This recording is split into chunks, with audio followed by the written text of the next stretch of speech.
Hello and welcome to Walker Tea Review. I'm Jason Walker. It has the new year of 2011 has begun. We are looking at teas, and when I talk about teas, there are teas that I would probably describe more as like introductory teas that are targeted for people who are newer to teas, who have come from other beverage background. I'll just leave it at that, so that they can kind of graduate up. And what I've got with us today is a tea that I would say is probably up towards the higher end of that graduating scale. This is something you may not just want to jump into. If you've been in teas for a while, though, this would be one that you might think, this is the next step for me. This is the new appreciation or enjoyment level for you. So let's go ahead and get this tea started. This is a Taiwanese oolong that we're going to be looking at. It's going to be, I haven't talked about this particular source, or I should say vendor, I guess you could say, before. So this is kind of new. Because I've got a pretty good size package here, what I'm doing is I've got out my Gaiwan. It's about a 4-ounce size. I'm going to put in enough tea here so I can just kind of cover the bottom 1.5 inches, let's say the diameter of the bottom of this. So that should be a good amount. My water has been brought to a boil and it's been cooling for roughly a minute. So I've got enough here that I can go ahead and gradually start pouring in. And I'm going to pour in enough so that a little bit of water rests above the rim of my lid, which should be just right with that. Get this kettle out of the way because the sides of the kettle can get kind of hot. So I don't want to accidentally bump into that. So that's good. A little bit of water right around the rim, creating a seal, preventing the air from getting in there and changing the color. So, talking about this tea, let's go ahead and introduce this now. This is from TeaMasters. Now, someone was recently pointing out, this guy is pretty full of himself, or pretty confident about himself, because he's calling himself a tea master. Not so, was the reply. Stefan knows people that he regards as tea masters, learns from them, and shares that learning and their teas via the TeaMasters blog. TeaMasters, the tea is a GaoShan or High Mountain Hung Shui Oolong. It is from the Shanlingxi Mountain area of Taiwan, the Shanlingxi Mountain. And it actually has a specific harvest here of spring 2010 and a precise date of April 20th. What you'll find with Stefan and the TeaMasters blog is that Stefan does his homework. He really goes out and finds out, talks about the varietal, talks about the storage of the tea, really gives a nice presentation, a nice spread.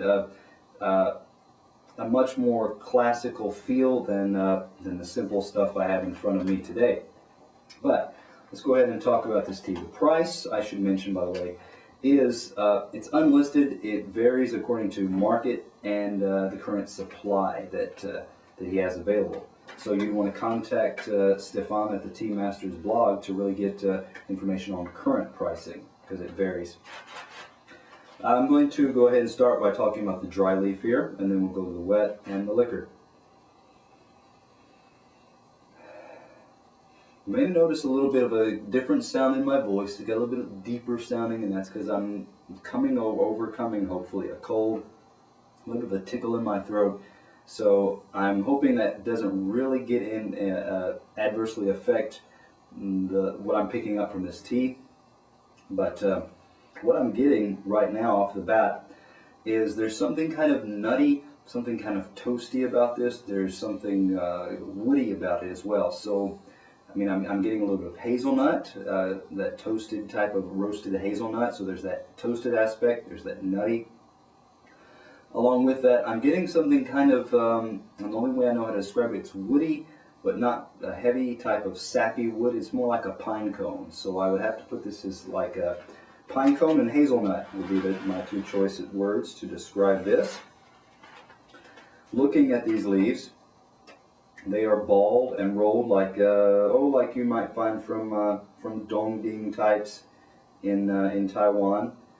What else do I see? They have some toasted aspect to them. They are a bit more of a darker green, moving over towards a light brown, so they've got some dark tones to them. Kind of a drab olive color there as well. Although I wouldn't say they are dull by any means, there is plenty of brightness. They don't look flat. They don't look stale or old in that sense. The size of the balls indicates, the size of the rolled balls here indicate that this is often, mostly, more than one leaf as well. So let me return that to the bag. And let's talk about our wet leaf. And to do that, I'm going to give it a pour. Get out my serving pitcher. It's going to allow us to look at the liquor. Serving pitchers are great, as I've mentioned before, for serving more than one person. If you are going to learn a skill of using a Gaiwan as kind of a standard for preparing all kinds of tea in an equal manner, pour into a serving pitcher like this. Now we'll let that steep quite a bit, so we've got some nice rich, deep color there compared to, lighter, more briefer steepings. Let's go ahead and talk about this wet leaf as well.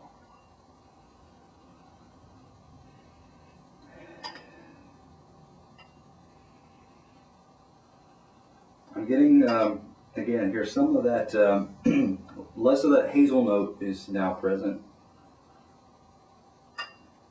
and more of some of that English laurel. There's that woody, stemmy, slightly floral, a shrub type flower. It's going to be small, it's going to be lightly sweet, but still there's going to be a woody, stemmy type smell coming out of this. If you trimmed a hedge, you might get, in springtime or something, you might get this kind of smell of the flowers plus the cut twigs. That's what I'm picking up a lot on. Let's go ahead and pull out some of these leaves as well. Leaves here, for at least the first one I pulled out, I'm going to lay that over here. They're tender, they're quite pliable as well. Let's go ahead and pull out a set here so we can look at, yes, we have 1, 2 leaves. Looks like a portion of a leaf there. They must have broken off, and what's a very tiny tip, or maybe the part of that tip was broken off. Okay, here's a good full-size leaf as well. You can tell that there's not a lot of clean cut. I mean, there's some uneven to the way this is torn off, suggesting that this was broken off rather than using a set of clippers or something to slice or cut the leaves off. And a lot of these leaves still have some wrinkle about them, so that they haven't fully unfurled in many cases. I mean, if it's a single leaf, it's more likely to have unfurled. The sets, like I said, of 2 or more leaves, they haven't fully unfurled and opened up their leaves. So you can tell they've got some, they've been put to some heat. They're not a very bright, like a blue-green. These are more of a deep, rich green. Again, moving over with the toasting that happened to them, a little bit of olive drab, a little bit of a light brownishness to them. I'm not seeing a lot of red or oxidation on the edges, although, like I said, a couple of these edges did get a little bit ragged. That could have been from the heat that got to some of those edges and caused them to crumble off more than the rest of the leaf. So they got more heat than the rest of the leaf then. Let's go ahead and give this a pour as well. Okay. Let me get a sniff here. I'm starting to get some of the honeyed, a little bit of kind of a graham cracker type sweetness coming off there as well. A nice rich golden color there. You can see quite a bit of particles floating around. Good clarity. I mean, you can see through it. It looks bright. so that's a good positive note as well. I like to look at it in a white cup as well, because that really kind of gives you a base of comparison as well. You can look down through it to see how cloudy it might be. And this one again has a good bright, clear color to it as well. Let's give it a taste now.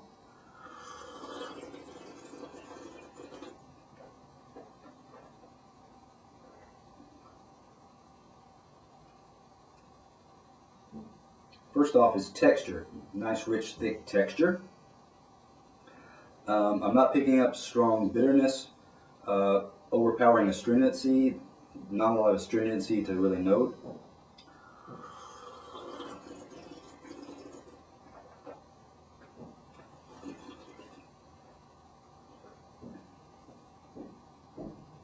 As far as flavors or aromas go, I mean, I do detect, again, some of that honeyed. It's a roasted honey. It's like honey roasted peanut with a very light element on the peanut part of that.